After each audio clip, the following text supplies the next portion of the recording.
Hello student, कैसे हैं आप लोग। मैं योगेश सर अपने इस यूट्यूब चैनल योगेश सर शिक्षा एकेडमी आप लोगों का स्वागत करता हूं। स्टूडेंट्स, सबसे पहले आप लोग कमेंट करके बताइए कि आप लोगों का साइंस 1 का पेपर कैसे गया। पेपर कैसा गया आप लोगों का, को किसका पेपर अच्छा गया, किसका पेपर अच्छा नहीं गया।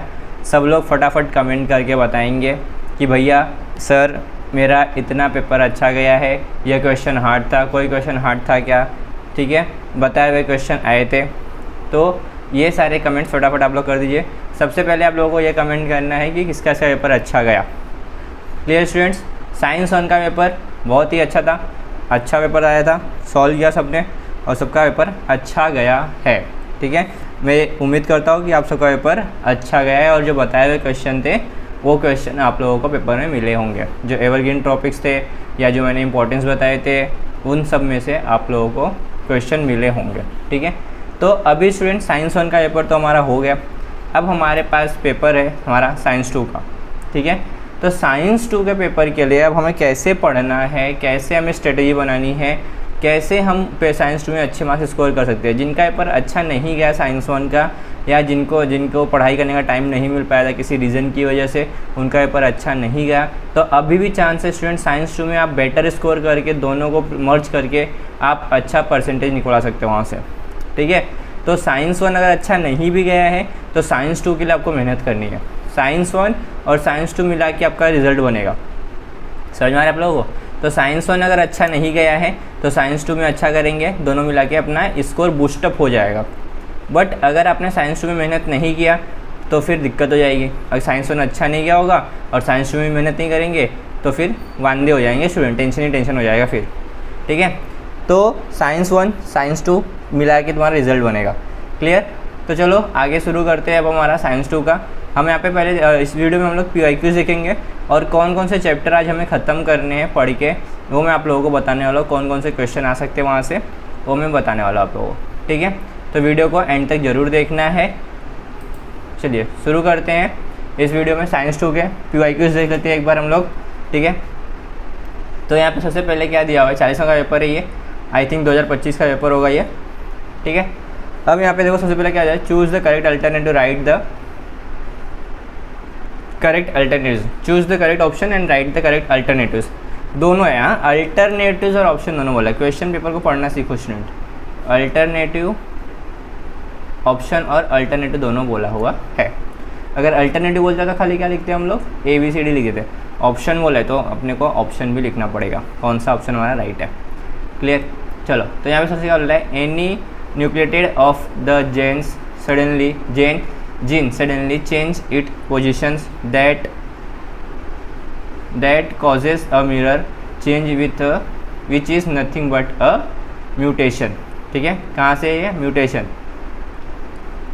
ठीक है, नेक्स्ट क्या बोला है, a molecule of glucose is completely oxidise in aerobic respiration and molecules of H2O and dash are produced along with energy. तो H2O के साथ कौन आएगा, H2O के साथ हमेशा कौन रहता है, CO2। ठीक है, हाइड्रोजन के साथ कौन रहेगा, कार्बन रहेगा, तो CO2 इसका क्या हो जाएगा, ऑप्शन हो जाएगा। स्टूडेंट्स, ये मैं आप लोगों को क्यों बता रहा हूँ, क्योंकि इसके बताने के पीछे रीज़न ये है कि हमें पैटर्न मालूम पड़ जाएगी, कौन से पैटर्न से पेपर आने वाला है, कौन कौन से पैटर्न पे कहाँ पे कौन से क्वेश्चन आने वाले। ठीक है, पहली चीज़ ये। दूसरी चीज़ क्या कि आप लोगों का रिवाइज हो जाएगा PYQs में से। ठीक है, तो वहाँ से भी आपको क्वेश्चन अगर इसमें से आता है तो आप लोग का प्रिपरेशन हो जाएगा। ज़्यादा नहीं, सिर्फ 10 या 15 मिनट लगेंगे इस वीडियो को कंप्लीट करने में, पेपर को एक्सप्लेनेशन देने में। समझ आ रहा है। तो जो ऑब्जेक्टिव क्वेश्चन है, देखो साइंस का पेपर कैसा है ना, आपको थोड़ा ट्रिकी आएगा। जैसे अलजेब्रा इजी दिया था, ज्योमेट्री घुमाया था, साइंस 1 घुमाया तो साइंस 2 भी साइंस 1 इजी दिया है तो साइंस 2 घुमाएगा। ठीक है, और साइंस में कैसा है ना कि हमें हमारे रिस्पॉन्स के ऊपर क्वेश्चन लिखने होते हैं। ठीक है, हम वहाँ पे कैसा फील कर रहे हैं ना, वहाँ पे अगर हम होते तो क्या करते, ऐसे टाइप के क्वेश्चन हमसे पूछा जाएगा।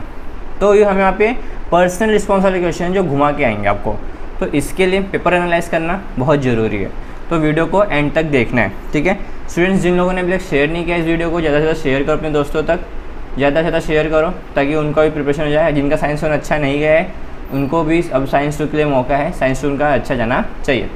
ठीक है, नेक्स्ट क्या बोला, in human sperm production occurs in the dash organ. तो कहाँ पे स्पर्म कहाँ बनता है, स्पर्म कहाँ होता है, टेस्टिस में। तो कहाँ होता है, टेस्टिस में होता है। ठीक है, बनता है। नेक्स्ट क्या बोला है, solar photovoltaic cell convert the solar radiations energy directly into dash energy. Solar photovoltaic cell converted the solar radiations energy directly into dash energy. तो किस में आ जाएगा, अभी सोलर है ना, घर पे जो सोलर सिस्टम पैनल लगा होता है तो वो किस में कन्वर्ट करता है, कन्वर्ट किस में करता है, इलेक्ट्रिकल में करता है। किस में करता है, इलेक्ट्रिकल में करता है। ठीक है, नेक्स्ट क्या बोला है, विनेगर कंटेंस डैश एसिड। कौन सा एसिड होता है, जितने भी खट्टी चीज़ें होती है उसमें एसिडिक एसिड होता है, चाहे दही हो, छाछ हो, मट्ठा हो, आपका मतलब ताक हो, जितनी भी, ठीक है, उसमें क्या होगा, एसिटिक एसिड होगा। क्लियर। ठीक है, खट्टी चीज़ों में क्या होता है, एसिटिक एसिड होता है। नेक्स्ट, ये क्वेश्चन नंबर 1 भी है स्टूडेंट, यहाँ पे जो बी लिखा हुआ है क्या है, क्वेश्चन नंबर 1 का बी है। ठीक है, अब क्या बोला है, स्टेट द वेदर ट्रू और false. Study of fossil is a important aspect of the study of revolution. तो ये क्या है, revolution evolution sorry, study of fossil in an important aspect of the study of evolution. तो ये क्या हो जाएगा, हमारा आंसर है इसका ट्रू। क्या है इसका answer, true. Next, being a fish prefer respiration with the help of lungs. Who I am पूछा है, हु एम आई, कौन हूँ मैं, बताओ मैं कौन हूँ। Being a fish I perform respiration with the help of lungs. तो ये क्या है, लंग फिश। फिश है, पानी में कैसे सांस लेगी, लंग से। ठीक है, लंग्स ना, अभी हम भी तो उसी से सांस लेते हैं। ठीक है, नेक्स्ट, फाइंड आउट में नाउन बोला है, फ्रेगमेशन, उसके बाद बोला है रजिस्ट्रेशन, बिल्डिंग, बॉन्डिंग और फर्टिलाइजेशन। तो ये क्या हो जाएगा, फर्टिलाइजेशन में क्या हो जाएगा, ऑड मैन आउट हो जाएगा। ठीक है, right the correct of correlation, diabetes, insulin, cancer का क्या होगा, कैंसर के पेशेंट डायबिटीज़ को क्या देते हैं, इंसुलिन देते हैं। ठीक है, तो कैंसर पेशेंट में क्या देंगे, इंटरफेरॉन्स देंगे। क्या देंगे, इंटरफेरॉन्स। क्लियर। अभी क्या बोला है, give any two commercial use of biotechnology. Biogas. ठीक है, तो बायोटेक्नोलॉजी कहाँ पे यूज़ होगा, एग्रीकल्चर एंड एनिमल में यूज़ होगा। ठीक है स्टूडेंट्स, वीडियो को ज़्यादा से ज़्यादा शेयर करो और लाइक करो। जो लोग नए आए हैं चैनल पे वो लोग चैनल को सब्सक्राइब करें। आप लोग चैनल को सब्सक्राइब नहीं कर रहे हैं, जिसकी वजह से आपको जो इंपॉर्टेंट क्वेश्चन है ना वो नहीं मिल पा रहे हैं स्टूडेंट्स। ठीक है, तो फटाफट चैनल को सब्सक्राइब करो, वीडियो को लाइक करो और ज़्यादा से ज़्यादा शेयर करो। जितना ज़्यादा शेयर करेंगे उतना ज़्यादा आपके लिए बेनिफिट होगा। ठीक है, समटाइम्स, नेक्स्ट क्वेश्चन देखते हैं, गिव साइंटिफिक रीज़न बोला है, sometime higher plants and animals to perform anaerobic respiration. ठीक है, ये साइंटिफिक रीज़न है, यहाँ पे उसका आंसर दिया हुआ है, sometime higher plants and animals to perform the anaerobic respiration. तो यहाँ पे क्या बोला है, normally higher plant and animals are aerobic organism and perform aerobic respiration in the presence of oxygen. किस में ये लोग करते हैं, ऑक्सीजन में। किसके प्रेजेंस में करते हैं, ऑक्सीजन में। तो यहाँ पे की पॉइंट क्या हो गया हमारा, ऑक्सीजन हो गया। की पॉइंट क्या हो गया, oxygen. Next, however if the oxygen level gets depleted in the surrounding environment, this organism switch to anaerobic respiration to obtain energy। अगर कुछ भी डिप्लेक्ट होता है, वहाँ पे कुछ भी मिस्टेक होती है, गड़बड़ होती है, तो ये लोग किस में चेंज कर लेते हैं, अपने आप को एनारोबिक रेस्पिरेशन में चेंज करते हैं। और इसे हम लोग क्या बोलते हैं, किस लिए करते हैं, ऑब्टेन एनर्जी पाने के लिए क्या करते हैं, इसको चेंजेस करते हैं। ठीक है, नेक्स्ट एग्जाम्पल दिया हुआ है, our muscles cells perform anaerobic respiration while exercising leading to less energy producing and accumulation of lactic acid. Similarly seeds perform anaerobic respiration if the soil of the submerged under water during germination।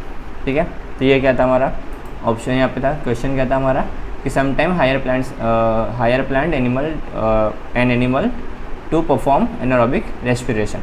ठीक है, अगला question क्या बोला है, it is to right to consider the mother responsible for giving birth to a girl child.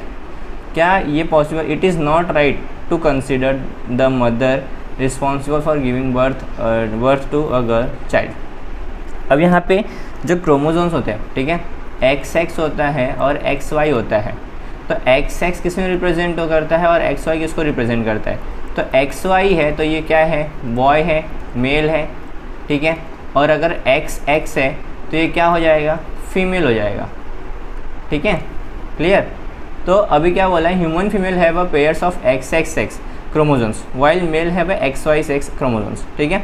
तो female के पास में क्या है? एक्स एक्स है, और अगर अगर बेबी गर्ल चाहिए तो एक्स और एक्स का मिलना जरूरी है। इनके दो एक्स रहेंगे और यहाँ का एक्स मिलेगा, तब जाके क्रोमोजोम्स बनेंगे ना, पेयर बनेगा ना। एक्स इस फीमेल का एक्स हुआ और मेल का एक्स हुआ तो क्या बना? गर्ल बना, ठीक है। फीमेल का एक्स और मेल का वाई तो क्या बनेगा? बॉय बनेगा। समझ में आ रहा है? तो ये क्या है? अगर फीमेल के पास अगर एक्स है, अगर वो एक्स नहीं देंगे तो हमको क्या है? हमारा फीमेल जो गर्ल बॉर्न करना है वो हो सकता है क्या? नहीं हो सकता है, ठीक है। तो बेबी गर्ल्स नहीं हो सकती अगर गर्ल्स फीमेल में एक्स एक्स क्रोमोसोम्स नहीं है तो। All egg produce by the mother contain only the X chromosomes, however the father produce two type of sperm, 50% carrying the X chromosomes and 50% carrying the Y. Male में क्या होता है? Mail में क्या होता है? एक्स कितना परसेंट होता है? 50% होता है, और वाई कितना परसेंट होता है? 50% होता है, ठीक है। तो 50-50 मिला कितना हो गया? 100। तो जो भी मैं दूंगा वो कितने परसेंट में दूंगा? 50% में दूंगा। जो भी मैं क्रोमोसोम्स अगर प्रोवाइड करूंगा तो कितने में होगा? एक्स और वाई में होगा, ठीक है। If any carrying sperms fertilize the egg the child is a girl XX। If any Y carrying sperm fertilize the egg the child is a boy, ठीक है। वही बताया मैंने आपको, अगर XX मिला तो गर्ल, XY मिला तो बॉय, ठीक है। Therefore the sex of the child is determined by the sperm contributed by the father, not the mother, ठीक है। मदर से अगर मदर कंट्रीब्यूट नहीं करे तो उससे कुछ मतलब नहीं है। Next, the energy generated from the nuclear fuels is not environmental friendly. Nuclear fuels जो है क्या है? एनवायरमेंट के लिए फ्रेंडली नहीं है, ऐसा पूछा गया है। तो यहाँ पे क्या बोला है? The process of nuclear fusion produce radioactive waste which emits harmful radiations, deposing the of this waste safely in a major challenge and pose a threat of environment. In case of accident or leakage in the nuclear power plant, the released radiations can causes catastrophic damage of the environment and living beings for the generation. Clear? ठीक है। अगला क्या है? Activity question 3 mark के लिए है। Gas बोला है, ईगल बोला है, तो ये एनवायरनमेंट का है, ठीक है। गैस ग्रास सोपर, ठीक है। फ्रॉग, स्नेक, ईगल, डिकम्पोजर, ठीक है। तो ये क्या है? पूरा ये है अपना रिसाइकलिंग है। क्या है? ये रिसाइकल है, ठीक है। ग्रास को कौन खाएगा? ग्रास ऊपर जो कीड़ा होता है वो खाएगा। उसको कौन खाएगा? फ्रॉग खाएगा। फ्रॉग को कौन खाएगा? स्नेक खाएगा। स्नेक को कौन खाएगा? ईगल खाएगा। और ईगल को खाएगा? डिकम्पोजर। वो मर जाएगा तो डिकम्पोजर हो जाएगा, ठीक है। जो फंगी होते हैं, बैक्टीरियाज होते हैं, वो लोग उसको खाएंगे। Distinguish between class species and class reptiles, ठीक है। Class species and class reptiles. Habitat दिया हुआ है, रेस्पिरेशन दिया है, स्किन दिया हुआ है। ये हमको यहाँ पे क्या था? डिस्टिंग्विश बिटवीन था तो हमने किया, ठीक है। एक बार आप लोग देख लेंगे इसको। Complete the following concept picture storage after processing. तो यहाँ पे उसका आंसर दिया हुआ है, एक्टिविटी क्वेश्चन है बट उसको पिक्चर बना के दिया हुआ है, ठीक है। Right any 4 method of reduce stress. हाँ, अब भैया ये है पर्सनल रिस्पॉन्स का क्वेश्चन, ठीक है। अब इसमें क्या पूछा गया है बच्चों कि अगर कोई भी 4 स्टेप बताओ जो जिससे आप क्या स्ट्रेस रिड्यूस कर सकते हो, ठीक है। तो अलग अलग तरीके का होता है। पहला मेडिटेशन होता है, ठीक है। दूसरा लिख के उसको ख़त्म करो, ऐसे बोलते हैं ना, अगर कुछ टेंशन है तो उसको जितना लिखो और फाड़ दो, लिखो और फाड़ दो। जब तक अगर आप इसमें कोई दिमाग में कोई बात चल रही है और उसको आपसे दिमाग से निकल नहीं रही, आप उसको भूल नहीं पा रहे हो, तो क्या करो? उसको लिखो और फेंक दो, लिखो और फाड़ दो, लिखो और फाड़ दो, ऐसा करो तो इससे हो जाएगा। तो यहाँ पे देखो क्या बोला है? डांसिंग बोला है। हॉबीज़ देखो, जो तुम्हारी हॉबीज़ है वो करो, सिंगिंग, डांसिंग, ड्राइंग, गार्डनिंग, ठीक है। उसके बाद में अगर क्या फिजिकल एक्सरसाइज करने के लिए क्या बोला है? Regular exercise, yoga, meditation, improve blood circulation, mental concentration. तो ये सब क्या है? क्या बोलते हैं? स्ट्रेस रिड्यूस करने के ऑप्शंस हैं। अब क्या बोला? Observe the following pictures and write any 2 effect of this disaster, ठीक है। पहला पिक्चर दिखा है, दूसरा पिक्चर दिखा है, तब बताओ इसमें डिजास्टर में क्या दिख रहा है? ऑब्जर्व करो, ठीक है। पहला the picture shows in a flood natural disaster 2 effect कितने इफेक्ट टू, पहला ऑफ फ्लड, तो loss of life in properties, flood causes the drowning and humans and the animals and lead to the slopes collapse the houses and infrastructure, spread of disease, ठीक है। Contamination and drinking water post flood lead to the spread of epidemics like cholera and water borns disease, ठीक है। Next question, answer the following any 5 वाला है। Define heredity, explain the mechanism of heredity changes. Definition, heredity is the transfer of biological characters from one generation to another via generation, ठीक है। Mechanism, changes और इनहेरिटेशन, यहाँ पे देखो 3 बोला है 3 मार्क के लिए, तो इसका मैकेनिज्म और चेंजेस है और इनहेरिटेस है, ठीक है। Right any 4 stage of mitosis and explain any 2 of them. 4 step लिखने हैं, उसमें कोई भी 2 एक्सप्लेन करना है। 4 स्टेज बोला हुआ है, फिर एक्सप्लेनेशन बोला हुआ है, फिर मेटाफेस बोला हुआ है, ठीक है। अगला क्वेश्चन क्या बोला है, explain with example type of asexual reproduction of unicellular organism, binary fusion, multiple fusion और बंडिंग। ये क्या है हमारा asexual reproduction of unicellular organism है, ठीक है। नेक्स्ट वाला what are the constitutions of acid rain, ठीक है। What are the 2 effect of earth surface. अब एसिड रेन क्या होता है, जब पानी का वेपोराइजेशन होता है, पानी का वेपोराइजेशन बहुत टाइम तक एनवायरनमेंट में क्या करता है, सर्वाइव करता रहता है, घूमते रहता है, और जब क्लाउड बनते हैं, क्लाउड बनने के जब बारिश होती है, जो फर्स्ट बारिश होती है उसको हम लोग क्या बोलते हैं, एसिडिक रेन बोलते हैं, ठीक है। क्षारीय वर्षा बोलते हैं ना, अम्लीय वर्षा, सॉरी अम्लीय। इसमें क्या होता है, केमिकल होता है, एसिड्स होता है, क्योंकि बहुत एनवायरनमेंट के जितने भी नाइट्रोजन है, मीथेन है, कार्बन डाइऑक्साइड है, ये सब क्या है, उड़ के कहाँ जा रहे हैं, सब एनवायरनमेंट में जा रहे हैं। एनवायरनमेंट में जाके क्या कर रहे हैं, वो लोग एक जगह इकट्ठा हो रहे हैं, और जब बारिश होती है तो वो सबसे पहले जो बारिश होती है उसमें ही यही लोग क्या होते हैं, सबसे पहले आते हैं। तो इसका इफेक्ट क्या होगा, जो एसिड होता है वो क्या होता है, येलोइश कलर का होता है, येलो कलर का होता है, तो जो भी वाइट चीज़ें हैं वो हो जाएगा, फिर लोगों के बॉडी के ऊपर इफेक्ट पड़ेगा, ठीक है। तो ये यहाँ पे बोला हुआ है, damage the soil and vegetation and kerosene state of buildings, ठीक है। अब उनके ऊपर क्या ले जाएंगे, वो फंगस होते हैं ना, वो ग्रीन कलर के, वो लग जाते हैं। Which is the fuel is use to thermal power plant, right any two problem associate with this type of power generation, ठीक है। तो फ्यूल यूज बोला है, इसमें प्रॉब्लम क्या है, health issue, air pollution. Thermal power plant में धुआं निकलेगा तो क्या होगा, लोगों को सांस लेने में दिक्कत होगी, एनवायरनमेंट क्या होगा, हमारा हार्म होगा। उसका दूसरा क्या, एयर पोल्यूशन, दूसरा क्या, हेल्थ इश्यूज़। जो लोग वहाँ पे काम कर रहे हैं, जो फैक्ट्री के आसपास लोग रह रहे हैं, तो वहाँ से भी जो क्या बोलते हैं, हार्मफुल रेडिएशंस निकलते हैं, उसके वजह से लोगों की लाइफ पे इफेक्ट पड़ेगा, ठीक है। धुएं की वजह से क्या हो सकता है, उनको अस्थमा की बीमारी हो सकती है। नेक्स्ट क्या बोला, write 3 characteristics of phylum mollusca. Body structure बोला है, सेल मूवमेंट एंड डिवीजन बोला है, ठीक है। अब ये तो देखो सुडोको, भाई जिनको सुडोको खेलना पसंद है उनके लिए भाई पेपर में गेम आया है, गेम खेलो यहाँ पे बैठ के, ठीक है। एडिक्शन बोला हुआ है, अब यहाँ से तुमको इससे वर्ड बनाना है, इससे वर्ड बनाना है, इससे टाइम कंज्यूमिंग है, ठीक है, टाइम कंज्यूमिंग है, तो इसको अगर आया तो, अगर आता है तो करो, नहीं आता है तो छोड़ दो। देखो यहाँ पे एडिशन, फेसबुक, सिंगिंग, रीडिंग, ठीक है। Write down the reasons effect of remedial measures taken for any one disaster scenes और हियर ड्यू। तुमने कौन से डिजास्टर को सुना है, कौन सा देखा है। देखो मैं पहले से बता रहा हूँ, साइंस 2 का पेपर जो है ना वो ट्रिकी आएगा। बहुत सारे क्वेश्चन तुमको ऐसे आएंगे जिनका आंसर तुमको खुद से लिखना होगा, स्टूडेंट। ऐसे क्वेश्चंस भी तुम्हारे एग्ज़ाम में आएंगे, साइंस 2 में आएंगे, क्योंकि लास्ट के जो हमारे चैप्टर है ना 9, 10 जो भी है, उसमें हमारे पास यही क्वेश्चन है, ठीक है।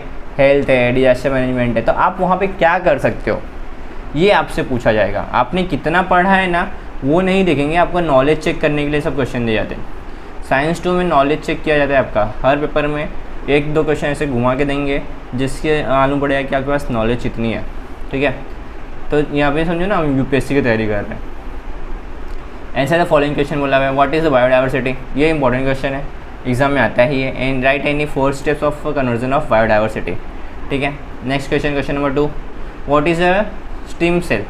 Right any 4 use of steam cells, भाप, ठीक है। तो ये तुम्हारा पूरा पेपर है स्टूडेंट। यहाँ पे अब हमको क्या करना है, देखना है कि पेपर में कौन कौन से क्वेश्चन आए थे। एक बार इसको भी हम लोग क्या करेंगे, रीड करके जाएंगे, ठीक है स्टूडेंट्स। ये रीड करके जाओगे तब भी आपको पेपर में थोड़े से अच्छे मार्क्स आने के चांसेस है, क्योंकि PYQs में से ही क्वेश्चन पूछेंगे। साइंस के पेपर में PYQs में से क्वेश्चन पूछे जाएंगे, ठीक है। इंपॉर्टेंट डायग्राम है, कौन से डायग्राम का क्वेश्चन पूछे जाते हैं, वो सब भी हम लोग देखने वाले हैं, ठीक है। अभी अगला देखते हैं हम लोग कि कौन कौन से चैप्टर में पढ़ने हैं। अभी हमें कौन कौन से चैप्टर पढ़ने हैं, ये तो मैंने PYQs देख लिया, ठीक है। अभी तक आप लोगों ने वीडियो को शेयर नहीं किया है, स्टूडेंट वीडियो को शेयर करो, चैनल को सब्सक्राइब करो, लाइक करो। मैं आपको यहाँ पर टॉपिक बताने वाला हूँ कि आज आपको कौन से टॉपिक करने हैं। 8 बजे के बाद 8 बजे तक 9 बजे तक फिर मैं आप लोगों के लिए क्वेश्चन लेके आऊँगा और क्वेश्चन मैं आप लोगों को प्रोवाइड करूँगा उस चैप्टर से। तो आपको उनके टेस्ट देने हैं या फिर आपको उनको रिवाइज़ करना है, ठीक है। तो चलो शुरू करते हैं। सबसे पहले साइंस 2 में देखते हैं, इंडेक्स में देखते हैं कौन से चैप्टर हमें ईजी है जो हम कर सकते हैं, जो वेटेज वाले हैं। आज हम ईजी वाले चैप्टर्स करेंगे, कल का दिन है हमारे पास, हम पूरा देखेंगे कौन कौन से कर सकते हैं। देखो, social health and disaster management, ठीक है।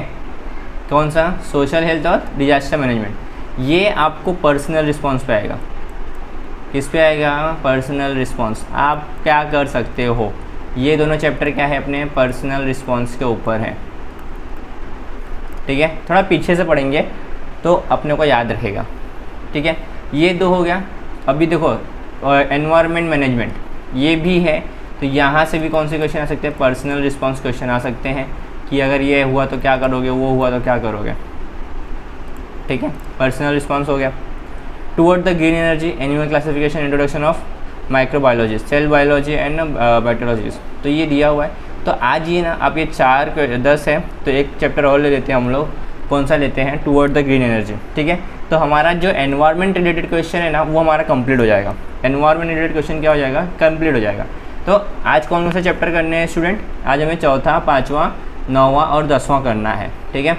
उसके बाद में हम चलेंगे 1 2 3 फिर 6 7 8 पे, ठीक है। तो हमने ऊपर के 3 चैप्टर छोड़ दिए, बीच के 3 चैप्टर छोड़ दिया, 4 चैप्टर हमको आज करना है, ठीक है। इजी चैप्टर्स है, एक दूसरे से कॉन्सेप्ट इसमें रिलेटेड है। मैं ये क्यों बोल रहा हूँ आप लोगों को करने के लिए, ये मैं क्यों बोल रहा हूँ? क्योंकि ये क्वेश्चन अगर आपने ये चैप्टर 4था चैप्टर कर लिया, 5वां कर लिया, 9वां कर लिया, 10वां कर लिया, ठीक है, तो आपके ना एनवायरनमेंट रिलेटेड क्वेश्चन सॉल्व हो जाएंगे।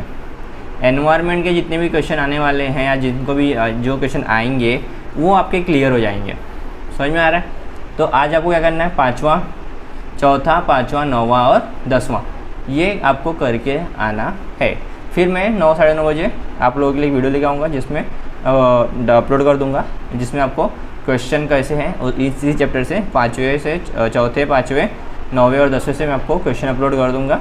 और वो क्वेश्चन को आपको क्या करना है? सॉल्व करना है। कौन से क्वेश्चन? ये ऑब्जेक्टिव्स है, जैसे ऑब्जेक्टिव्स हो गए, आउट मैन आउट हो गए, फिल इन द ब्लैंक्स हो गए, मैच द पेयर हो गया। तो ऐसे क्वेश्चन मैं आप लोगों के लिए प्रोवाइड कर दूँगा यहाँ पे यूट्यूब पे। आप लोग उसको देख के क्या कर लीजिएगा? प्रैक्टिस रिवाइज कर लीजिएगा। फिर हम लोग 1 2 3 और 6 7 9 8 पे जाएंगे, ठीक है। क्लियर? तो चलो तब तक मिलेंगे, तब तक आप लोग अपना सेल्फ स्टडी करिए। सेल्फ स्टडी करेंगे तो ज़्यादा बेटर है। किसी के भरोसे रहना या फिर ये इंपॉर्टेंट क्वेश्चन है, ऐसा क्वेश्चन है, तो वो इम्पोर्टेंट नहीं है। आप सेल्फ स्टडी करोगे, मैं कितना भी इंपॉर्टेंट क्वेश्चन दे दूँ, आप अगर सेल्फ स्टडी नहीं कर रहे हो ना, तो आपको कोई भी कितना भी इंपॉर्टेंट क्वेश्चन दे दे, आपको वहाँ से कोई भी बेनिफिट होने वाला नहीं है, क्योंकि आप सेल्फ स्टडी नहीं कर रहे हो, ठीक है। तो आपको सबसे पहले क्या करना है? क्या करना है आपको? सेल्फ स्टडी करनी है। क्या करनी है? सेल्फ स्टडी करनी है। सबसे इम्पॉर्टेंट चीज़ यही है। मोटिवेशन भी दिया तो फिर भी सेल्फ स्टडी में आता है। सेल्फ से आपके कोई भी चीज़ जब तक आप नहीं करोगे ना, तब तक नहीं होने वाला है, ठीक है। तो अभी सिर्फ हमारे 3 पेपर बचे हुए, साइंस 2, हिस्ट्री एंड ज्योग्राफी। तो इसके लिए बस 3 पेपर ही पढ़ना है स्टूडेंट। मन लगा के पढ़ लो, दिल लगा के पढ़ लो, ठीक है। तब मिलते हैं नेक्स्ट लेक्चर में। तब तक के लिए all the best and thank you very much.